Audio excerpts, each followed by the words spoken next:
Welcome, everyone. Thanks for coming. I hope you're all properly caffeinated to continue through the day. It's that time of the afternoon when people tend to doze off, so please bear with me. I hope I can get your interest in talking about regular types. My name is Victor Ciura, and this is part 1 of N of a series of talks on regular types that I plan to go through, depending on how well it does. And why are we talking about regular types? Why are we talking about this? Have we really exhausted all the cool template topics? No. Well, this talk is not just about regular types. It's a moment to reflect back on STL and its design principles, as best described by the seminal paper from '98 on the fundamentals of generic programming by Alexander Stepanov. We shall see that regular types naturally appear as a necessary foundational concept in programming, and try to investigate how these requirements fit in the ever-growing C++ standard with new data structures and algorithms. So this talk is not just about regular types, it's about values in general, about objects, but not necessarily in terms of object-oriented programming, about concepts and ordering relations, and requirements. How many of you enjoyed Andrei's keynote this morning? It was awesome. Yeah, it was full of quotable gems there. So there's one point where I disagree with Andrei in terms that I do think that concepts are important, at least from my point of view, and imposing requirements on types is a necessary thing for good API design. I very much enjoy the introspection part, but this talk is all about concepts and requirements and API design. Who's seen this talk by Titus Winters, Modern C++ API Design at CPPCon in this September? It was an excellent talk. It's out on YouTube. Do watch it if you have the time. It's well worth your time. It talks about type properties and what properties can we use to describe our types, and about type families and the combinations of type properties that make useful type designs. I highly recommend that you watch it, and it ties very nicely with what I'm going to talk about in the next hour or so. So let's start with the basics. We need to understand each other and use a common vocabulary, and we need to define some terms so that we avoid any confusion. Just a simple term like object might confuse us. So let's define datum as a finite sequence of zeros and ones, and the value type as a correspondence between a species of abstract or concrete species and a set of datums. A value, on the other hand, is a datum together with its interpretation. This is very important. For example, an integer as represented as a 32-bit 2's complement, big endian. That would be the interpretation of those bits in memory. So that would be a value. A value cannot change. This is a very subtle but important aspect of our definition. So a value is an abstract thing that cannot change. And some properties, if a value is uniquely represented, equality implies representational equality. And if a value is not ambiguously defined, representational equality implies equality. A whole bunch of words there. As we'll see, actually properly defining equality for types, it's not such an easy task. An object is a representation of a concrete entity as a value in computer memory, represented by its address and its length in memory. So an object has a state that is a value of some value type. And the state of an object can change, obviously. So when we're talking about objects, we're not talking about OOP, we're talking about this meaning of objects. A type is a set of values with the same interpretation function and operations on those values. And a concept is a collection of similar types. And all of this comes from this. Who knows what EOP stands for? Yeah, it's this book right here. So, Elements of Programming, I consider this book as a foundational book for any programmer, be it C++ or any other programming language. It talks about the foundations of our craft and talks about values and ordering relations and transformations and algorithms and the mathematical underpinnings of all that. And why not composing objects? What does FM2GP stand for? Who knows this one? Yeah, shout it out. Yeah. It stands for From Mathematics to Generic Programming, another book by Alexander Stepanov and Daniel Gross. This book takes a more methodical approach, more like a mathematical textbook, but it's full of nice historical tidbits and stories and side stories and bios. And it basically follows a simple algorithm from 2000 BC up to 20th century, from ancient Greeks and Egyptian multiplication. It follows the GCD algorithm up through the 20th century and its applications in cryptography and RSA. And it's all up from this person, whom I think all of you should know. And if you don't, he's Alexander Stepanov. And I'm very much a follower of his paradigm and his philosophy on programming. So where am I going with this? Well, my point is that mathematics really does matter. And I recently discovered Sean Parent published an older talk by Alexander Stepanov, Greatest Common Measure, the last 2,500 years. And it's a very interesting talk from a mathematical point of view as well as a programming point of view. It follows this very simple algorithm, refined and improved over 2,000 years, while advancing human understanding of mathematics. Because mathematics is something that we humans try to understand. It's not something that we invent. Mathematics is something that describes nature. It's not a human innovation. To those who do not understand mathematics, it's difficult to get across a real feeling as to the beauty and the deepest beauty of nature, said Feynman. If you want to learn about nature, to appreciate it is necessary to understand the language that she speaks in. Very deep words there. But hold on. You might say, I've been programming for n number of years, and I've never needed any math to do it. I'll be fine, just thank you. Well, first of all, I don't believe you.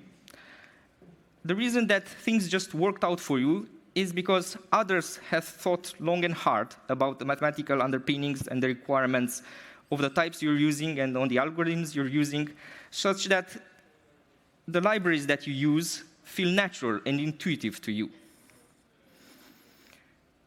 So stay with me, because I'm going somewhere with this.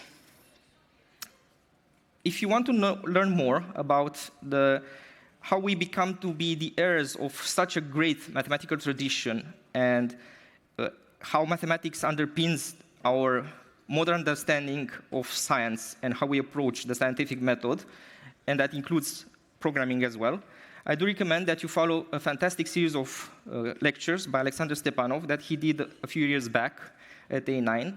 They're called 3 Algorithmic Journeys, and they go through the spoils of the Egyptians, of examining properties of commutativity and associativity of addition and multiplication that lead to fundamental algorithmic discoveries. Then we examined division with remainder and GCD algorithms and follow the path to many fundamental modern mathematical abstractions today.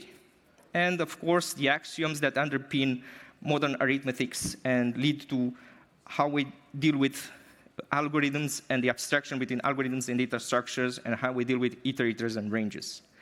So when I'm talking about mathematics, I'm not talking about type theory or categories or composition, functional programming. Although those are subjects very dear to my heart. Today I'm talking about basic properties of types and designing user-defined types such that they feel natural and they feel very relatable, as built-in types do. And it all leads up to the fundamentals of generic programming. This 20-year-old paper that was let's say, the statement of this programming paradigm. And it says that generic programming depends on the decomposition of programs into components, which may be developed separately, combined arbitrarily, and subject only to well-defined interfaces. Among the interfaces of interest, more pervasively and unconsciously used are the fundamental operations common to all C++ built-in types, as extended to user-defined types, such as construction, assignment, and equality.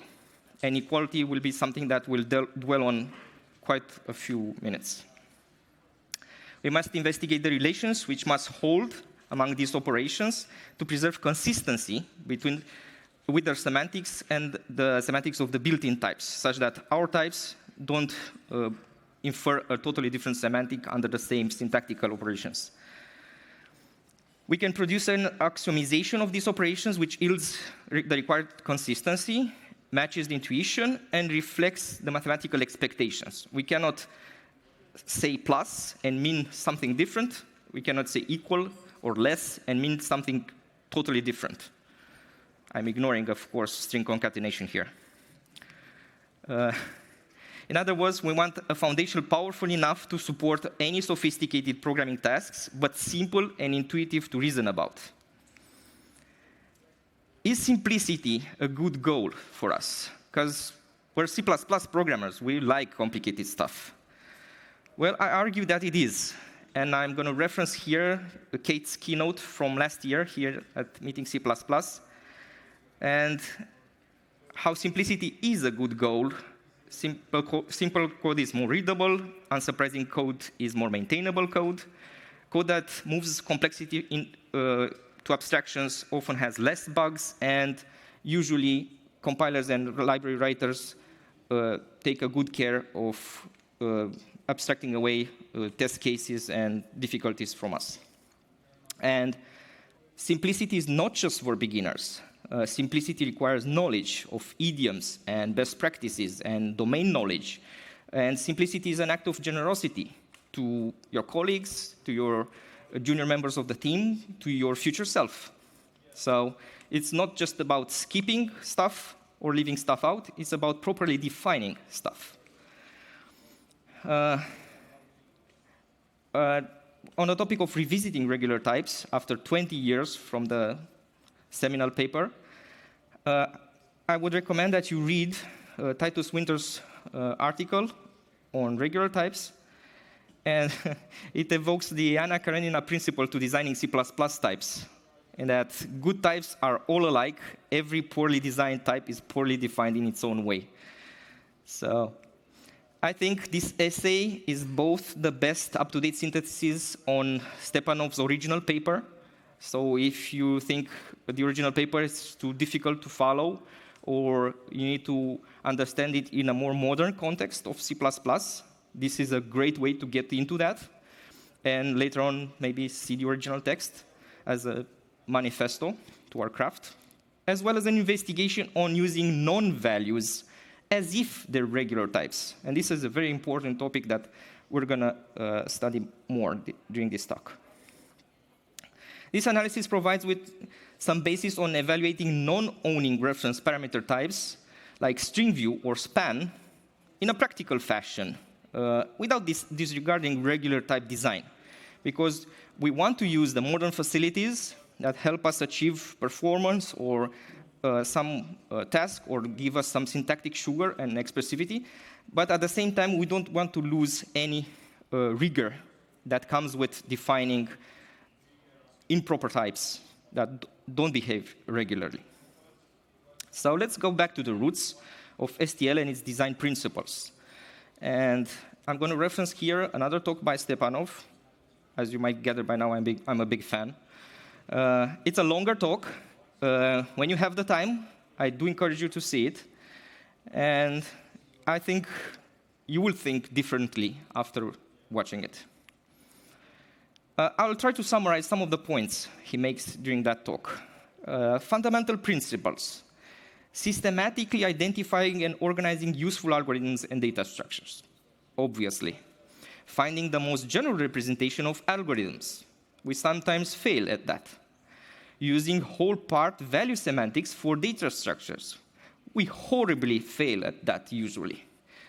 Using abstractions of addresses as interfaces between algorithms and data structures, at least this part we got it right. And we're seeing some advances here with ranges, for example. Algorithms are associated with a set of common properties. For example, addition, multiplication, min, max are associative operations. That means that we can reorder operands, and hence we can parallelize and reduce the operation. That's how we get something like accumulate to work really fast. It's a natural extension of 4,000 years of mathematics, and there exists a generic algorithm behind every while and for loop. And I here have to reference the obligatory C++ seasoning talk by Sean Parent, of course. Data structures in STL extend the semantics of C structures. Some of us forgot about those. Two objects never intersect. They are separate entities, and they have separate lifetimes. Sometimes we forget that this is something that we need to watch for. This is a desirable property. When we copy the whole, we copy all the parts of an object, of a structure, and when the whole is destroyed, all the parts must be destroyed.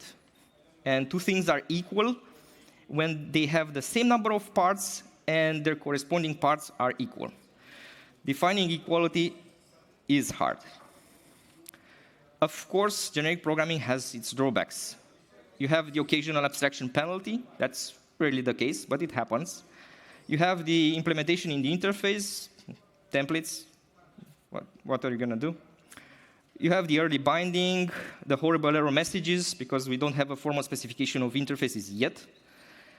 We have the duck typing, and of course, the unpredictability of the future, because some algorithm might work today, but when the type system is enriched, it might not work or fail to compile due to different type requirements in the future. So we need to fully specify the requirements on algorithmic types in order to have a more stable and predictable interface for our APIs. Some example of named requirements from the standard currently, like default constructible, move constructible, copy constructible, destructible, equality comparable, less than comparable. So these are some of obvious necessary requirements that we need to impose on types that work with our algorithms. And we'll focus on some of those. Named requirements are used in the normative text of the C++ standard to define the expectations of the standard library. And some of the requirements are being formalized as C++20 concepts. So this is why we need to pay attention to this topic. And until then, because we're still away from that, the burden is on us, the programmers, to ensure that library templates are instantiated with template arguments that satisfy those named requirements on those algorithms. So we need to be aware of these constraints. So what is a concept anyway? Formal specification of concepts makes it possible to verify that template arguments satisfy the expectations of the template during overload resolution and template instantiation. Each concept is a predicate evaluated at compile time and becomes part of the interface of the template where it is used as the constraint. This is a very important aspect that will serve us well in the future, I hope. But what's the practical upside of all this? If I'm not a library writer, why should I care about all these things? Well, you should care if you plan to use STL algorithms and data structures, because you need to pay attention to those requirements if you do. And you should care if you're designing your vocabulary types and exposing them in your interfaces and your APIs, because the users of those APIs might expect a certain behavior from them. So if you break their assumptions and their intuition, even if you properly document your requirements, if they're not intuitive and in line with what they expect and what they've seen before in the standard library, for example, you won't get the expected results there. You'll get frustration. So this is the part of the talk where I need to tell you a short story. Each year, I'm invited as a guest lecturer at my alma mater to give a class on using STL for competitive programming and software development.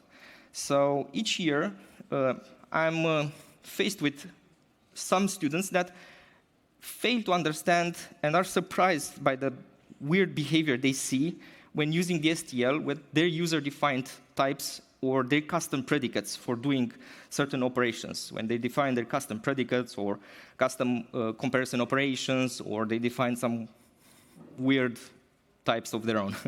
So every time I need to make this point that they need to fully understand the requirements of the algorithms and the concepts that they work on, and the requirements on their types, the types that they design, such that they do work with the standard library algorithms.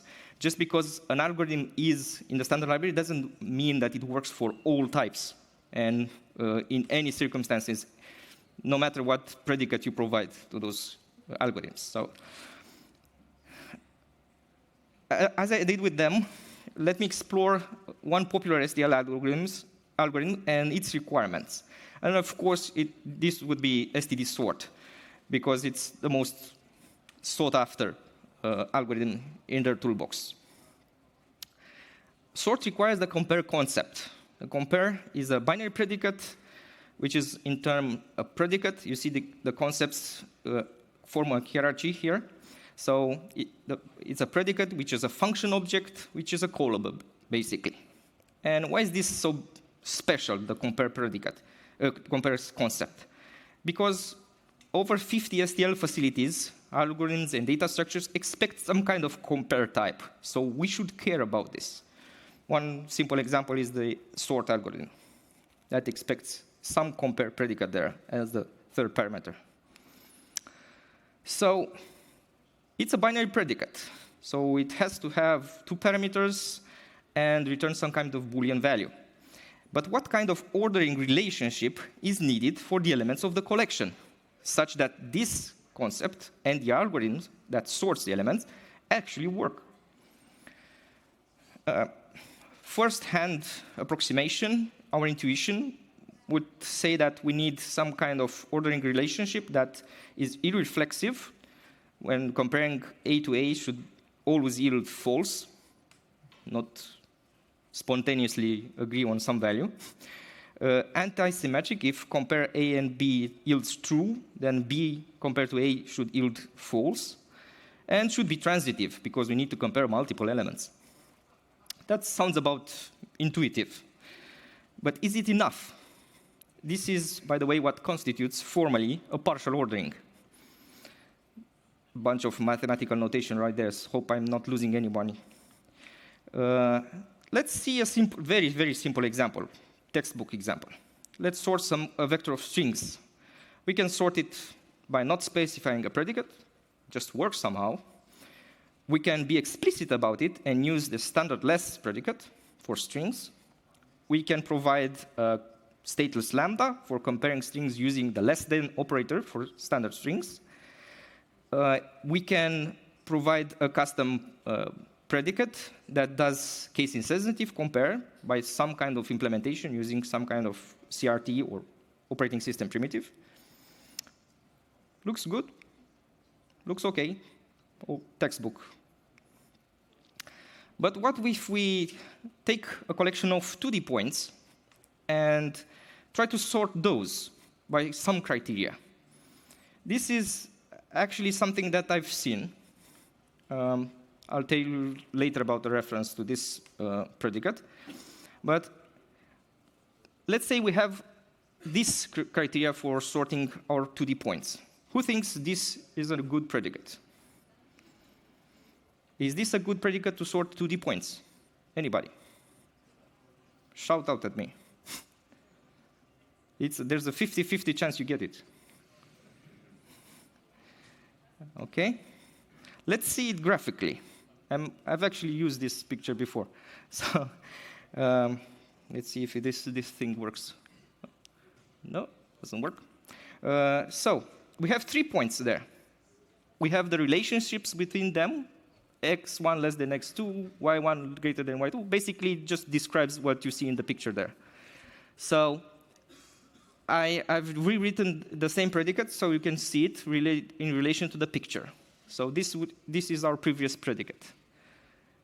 What can we say about P1 and P3, about P1 and P2, and about P2 and P3? Can we establish an ordering relations?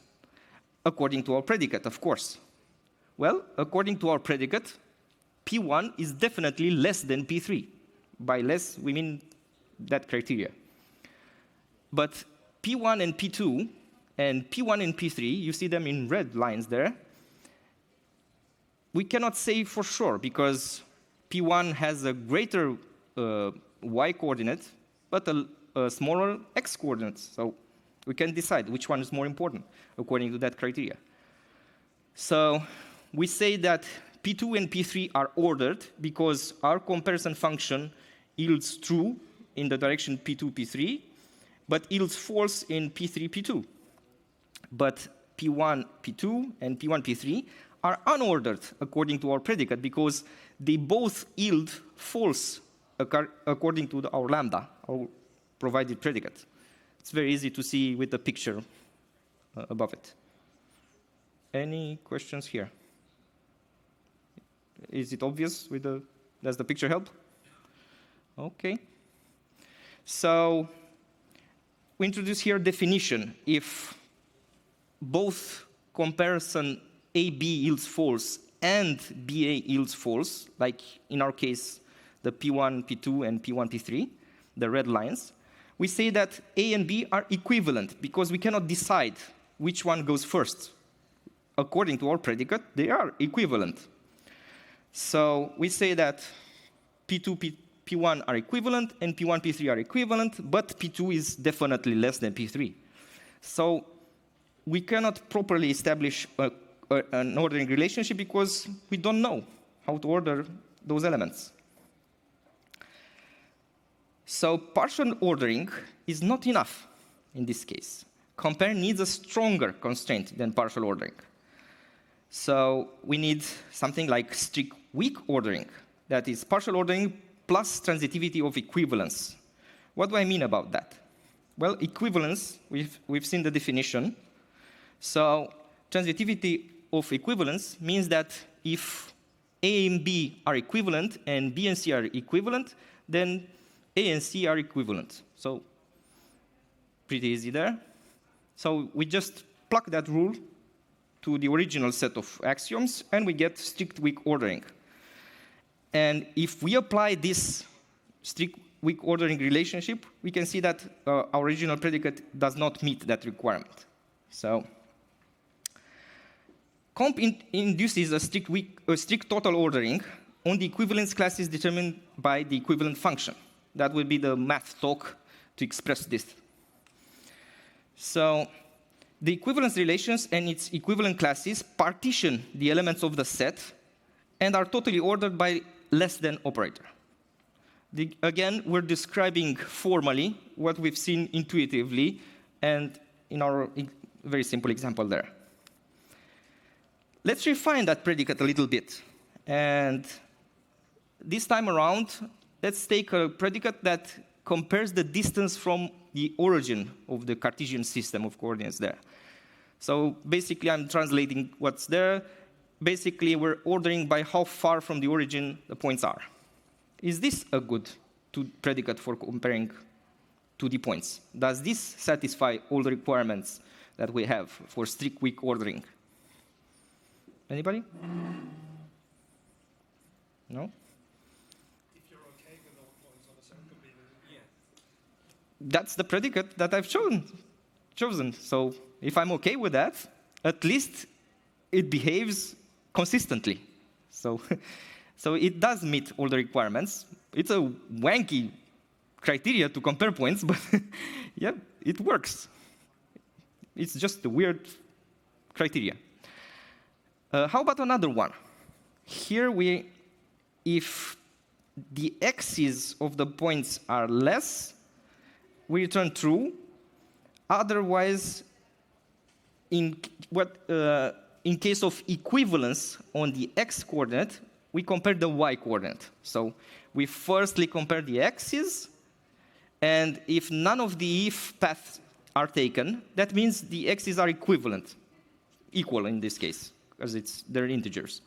So first we compare by x, and then we compare by y. Does this work?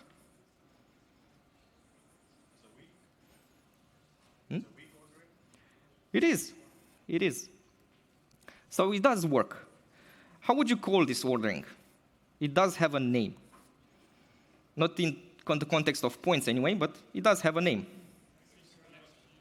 Louder, please? Lexicographic compare, because it compares by parts. So it first compares the x, and then it compares the y's. So think about the point being made of multiple parts. We've seen this in structures like pairs. Standard pair implements comparison this way, or tuple, or we call this dictionary or lexicographical order. Exactly. So if we revisit some of the named requirements from the STL, there are two that stand out there: equality comparable and less than comparable. And we'll have to talk about those, because we've been talking about less than quite a bit.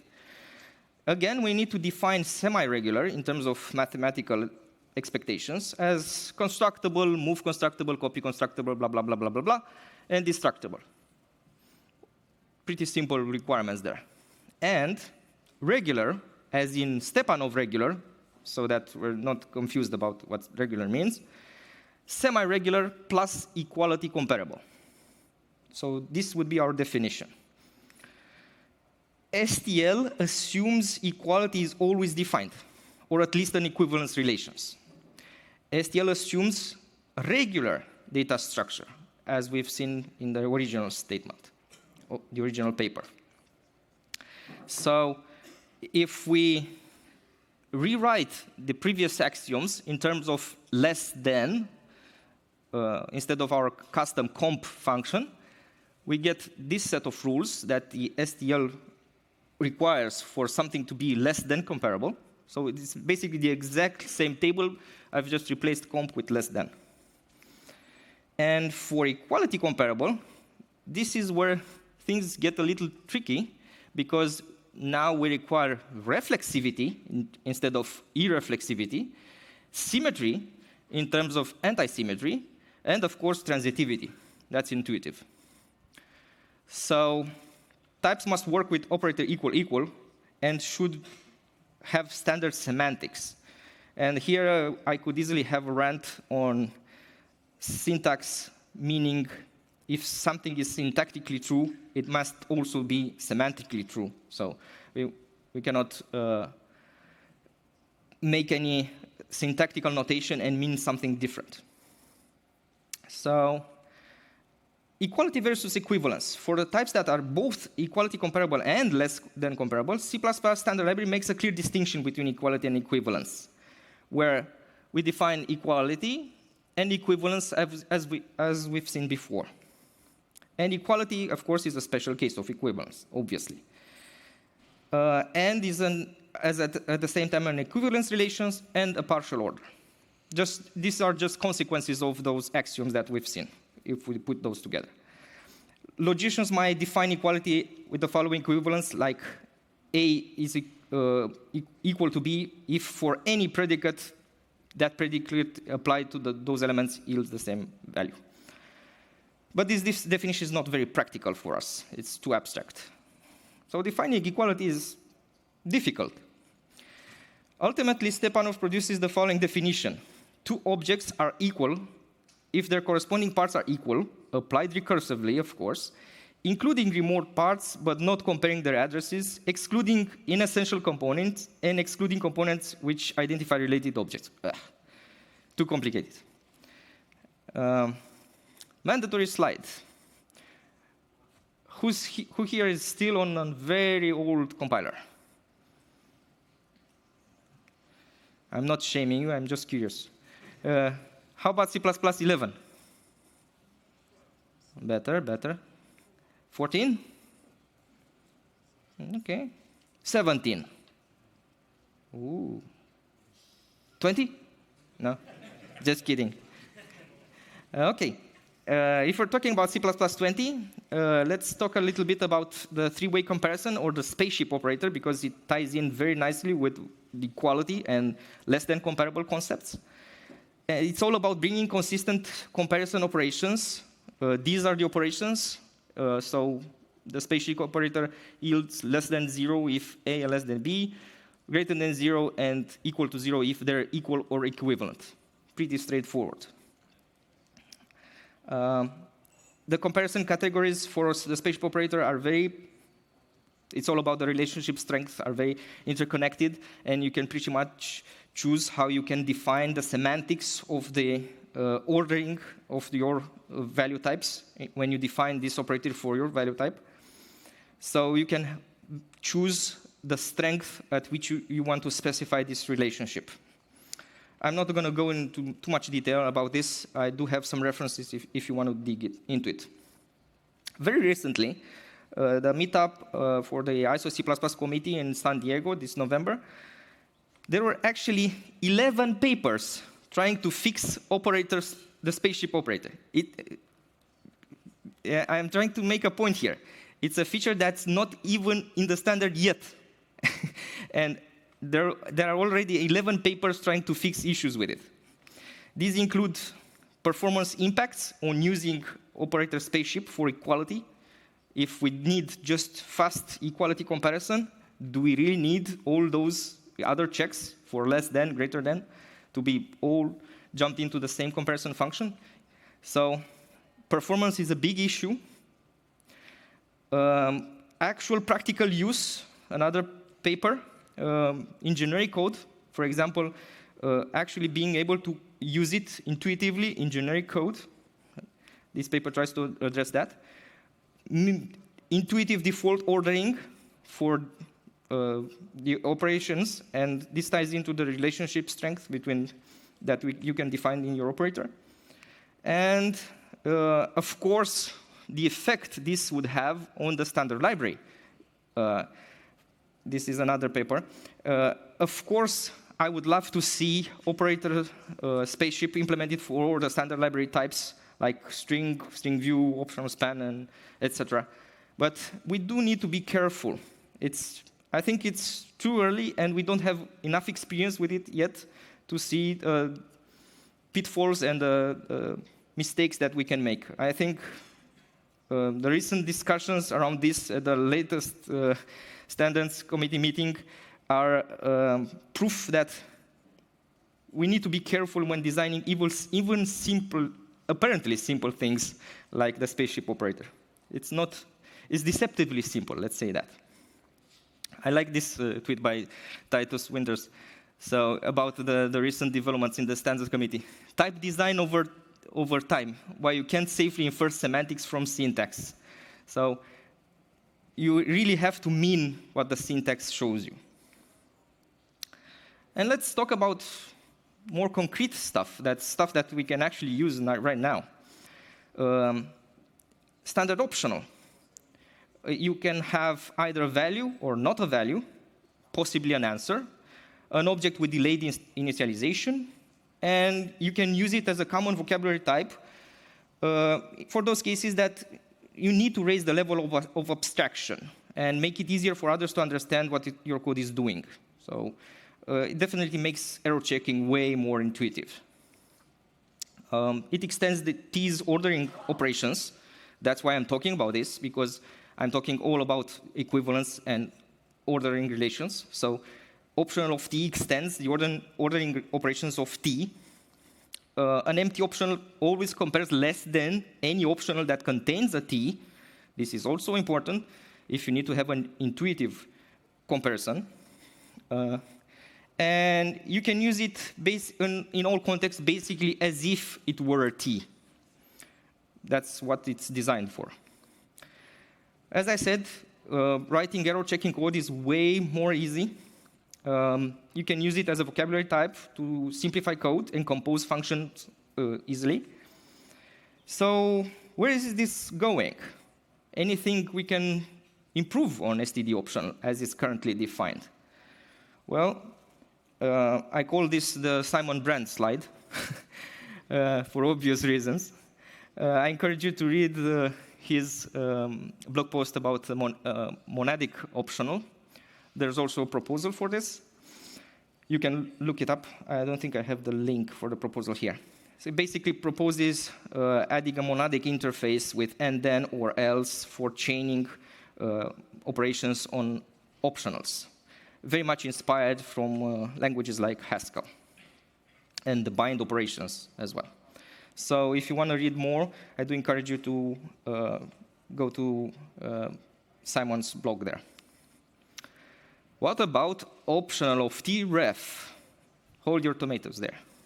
So, and defining operator equal equal for optional of tref. Oh boy. The things I've seen on Twitter about this. So anything from should it rebind, should it do shallow compare versus deep compare, should it actually provide operator equal equal or not? Should we even consider optional of tref, or not even bother defining such a thing? So it's all very murky waters. So I'm not going to even venturing in stating a strategy here. But I do encourage you to follow up. There are several good articles on this. I do have them in the reference section of the talk, and there will be in the slides. But it's definitely not a light topic. And people are polarizing on each side of this issue, and for good reasons. And from my point of view, there is not a clear winner or a clear design winner here. What about string view? The class template basic string view describes an object that can refer to a constant continuous sequence of char-like objects. And string view does not manage the storage it refers to. The lifetime management is up to the caller. I do have a whole talk on string views if you want to look it up on YouTube. I go into the details of memory safety and API design and intuitive usage and dangling references and gotchas related to string view. It's all about string view. I do encourage you to see it if you care about such an abstraction. String view is a borrow type, as properly stated by Arthur Dwyer. There's a very nice article on string view there. You should read it. String view succeeds admirably in the goal as a drop-in replacement for a constant reference to a string. That's its design. But it basically mixes up two concepts.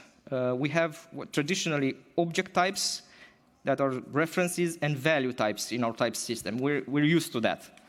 But this vocabulary type, this new kid on the block, is neither. It's what Arthur calls a borrow type. It's something that wants to pretend it's a value, but it's really not. So this is why the new terminology here. I like the term. Borrow types are essentially borrowed references to existing objects. They lack ownership, they are short-lived, they generally can do without an assignment operator. See how this ties into regular type design. They generally appear only in function parameter lists and cannot be stored safely in data structures or returned safely from functions without knowing by construction the ownership and the lifetime of those objects that they hold on to. At least they point to something constant, for God's sake. String view perhaps is the first mainstream borrow type, because we've seen other borrow types before. But this sounds like a very appealing type, and it's something that you would want to use in your code. So this is why we need to watch out for, because it's very tempting to use it. Sounds very convenient. I would want to use it, but we do need to be aware of the gotchas involved in using it. Because string view is assignable. You can actually assign SV2 to SV1 there, but assignment has shallow semantics. Of course, the viewed strings are immutable. Meanwhile, comparison has deep semantics, as you would expect, because you want to compare the strings that they point to. So it's a non-owning reference type, definitely. When the underlying data type is extant and constant, we can determine whether the rest of the usage still looks regular. So we can pretend that string view is a regular type, even though it definitely is not, according to a rigorous definition, as in Stepanov regular. But we can squint and say, if the underlying data is still around, and of course it's a constant view into that data, still looks regular, it's fine. I can mentally conceptualize it. And I can use it and pretend as if it's regular, as if it's a proper value type, even though it's not. But what about std span? std span is very confusing because the underlying data that it points to, it's not even constant. So that's the major difference between span and string view there. And even the best of the best arguing about span and its behavior and what properties it should provide and what behavior it should have don't agree on what a good span would look like. And I'm not optimistic that we're going to have a good span in C++20, or at all. I don't. Think of span as an array view, as in string view, but mutable on underlying data. It kind of looks like this. Credit goes to Corentin there. So non-owning reference types like string view or span. You need more contextual information when working on an instance of this type. So you cannot judge code usage of these types in isolation. You need to see the whole picture. You need to understand the usage, how you get to that part of the interface, how you get to call a function that mentions in string view or spans, or that returns something, or let's say it stores some of these objects. So you need to see the whole thing to be able to judge properly if it's safe to use or what assumption you should make about using it further on. Things to consider: shallow copy, shallow deep compare, const or mutability, operator or equal. These are things you should think about when designing any type. As we've seen, I've given you examples from the standard library or future types in the standard library. But if we're designing our own types, we should really think about these aspects. So the call to action would be to make all your value types regular. So there are two types of types that we usually write. Those types that are actions, a bunch of collections of methods or actions that have side effects and do stuff, those are not really value types. Those are not what I would call traditional objects. But you have value types, on the other hand, and when you define these kinds of objects, these kinds of classes, the call to action from me to you would be to actually meet the intuition of the client code that would use those and make them regular, make their behavior intuitive to use. The best regular types are those that model the built-in types, like integer, and have no dependent preconditions, that I don't need to know the whole context of its usage so that I can properly reason about the safety of its use in my code. So if some type behaves like integers behave, I know what to expect. I'm happy with the result. I'm not surprised by the results of using that type, of storing that type, of sorting that type. So think int or think standard string when designing your own types. And for non-owning reference types like string view or span, if you do need to go there, sometimes we need to do, we need more contextual information when working with them. Try to restrict those types to be at least semi-regular, to avoid confusion for your users. If you don't provide a meaningful or intuitive behavior for equality of equivalence, better not define it. Prohibit the definition. Don't define operator equal if the meaning has weird semantics or unexpected semantics for your colors.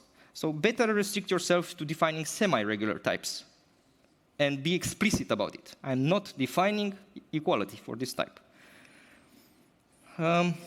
In the end, I want to confess this was the most fun talk I had to write. And it's mainly because of excellent articles I've read about the topic and some wonderful people that wrote good analysis and gave excellent examples. So researching for this talk was actually very fun, challenging at times, but very fun. And I want to thank all of them if they see this talk. And I want to encourage you to read their work. This talk attempted to be a summary of my distilled understanding on the topic, but I do encourage you to go to the sources, and I do have all the links in the talk. The slides will be available, of course.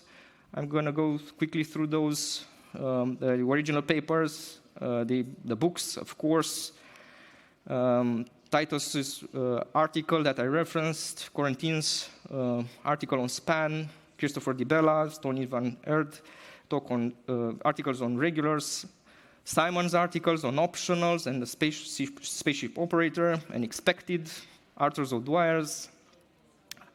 Barry's articles are, again, very good topics on regular. And Jonathan Mueller's series. This was actually a very fun series to go through. I was anxiously waiting for the next part of the series to be posted because it was highly entertaining, at least for me. I like this. I like this series, so I do encourage you to go through it.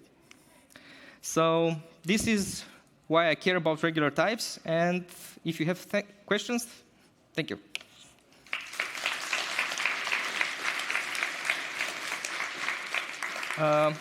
We do have a few minutes if you have questions. If not, you can always catch me at the party or on the hallways.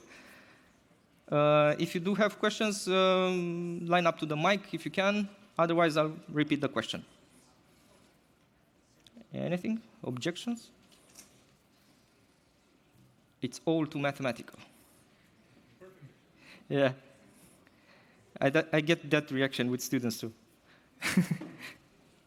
Okay. So thank you.